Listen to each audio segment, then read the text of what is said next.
ലൂക്കോസ് എഴുതിയ സുവിശേഷം 1-ാം അധ്യായം 5 മുതലുള്ള വാക്യങ്ങളിൽ പുരോഹിതനായിരിക്കുന്ന സെഖര്യാവിനെക്കുറിച്ചും അദ്ദേഹത്തിൻ്റെ ഭാര്യയായിരിക്കുന്ന എലിസബത്തിനെക്കുറിച്ചും വെളിപ്പെടുത്തിയിരിക്കുന്നു. അവരെക്കുറിച്ച് 6-ാമത്തെ വാക്യം വെളിപ്പെടുത്തുന്നത് ഇരുവരും ദൈവസന്നിധിയിൽ നീതിയുള്ളവരും. ദൈവസന്നിധിയിൽ അവരടുത്തു വരുമ്പോൾ ദൈവത്തോടുള്ള ആഴമായ ബന്ധത്തിൽ നീതിയോടുകൂടി ജീവിതം മുൻപോട്ട് നയിച്ച ഒരു കുടുംബം.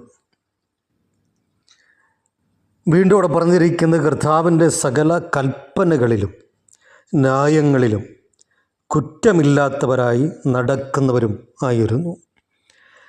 കർത്താവിൻ്റെ കൽപ്പനകളെ പ്രമാണിപ്പാൻ ജീവിതത്തെ വിട്ടുകൊടുത്തു. നീതിയോടെ നിൽക്കുക മാത്രമല്ല, ദൈവപ്രമാണങ്ങളെ പ്രമാണിക്കുവാൻ, ദൈവരാജ്യത്തിന് വേണ്ടി ന്യായത്തോടെ നിൽക്കുവാൻ തങ്ങളെ തന്നെ ഏൽപ്പിച്ചു കൊടുത്ത ഒരു കുടുംബം.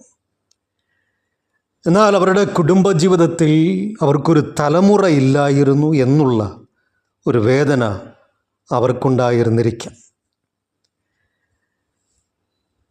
7-ാമത്തെ വാക്യത്തിൽ വെളിപ്പെടുത്തുന്നത് എലിസബത്ത് മച്ചിയാകൊണ്ട് അവർക്ക് സന്തതി ഇല്ലാഞ്ഞു. ഇരുവരും വയസ്സ് ചെന്നവരും ആയിരുന്നു. അപ്പോൾ തലമുറ അവർക്കില്ല. എന്നാൽ ദൈവത്തിൻ്റെ നീതിയോടെ ദൈവപ്രമാണമനുസരിച്ച് നിലനിൽപ്പാൻ ദൈവം അവരോട് കരുണ കാണിച്ചു. ദൈവകൃപ കൊണ്ട് അവരെ നിറച്ചു. അങ്ങനെയുള്ള ആ കുടുംബത്തിനൊരു തലമുറയും ദൈവം കൊടുക്കാതിരുന്നില്ല. ലോകരക്ഷകനായിരിക്കുന്ന കർത്താവായിരിക്കുന്ന യേശു ക്രിസ്തുവിന് വഴിയൊരുക്കുവാൻ സെഖര്യാവിനും എലിസബത്തിനും യോഹന്നാൻ എന്നൊരു മകനെ നൽകി അനുഗ്രഹിച്ചു.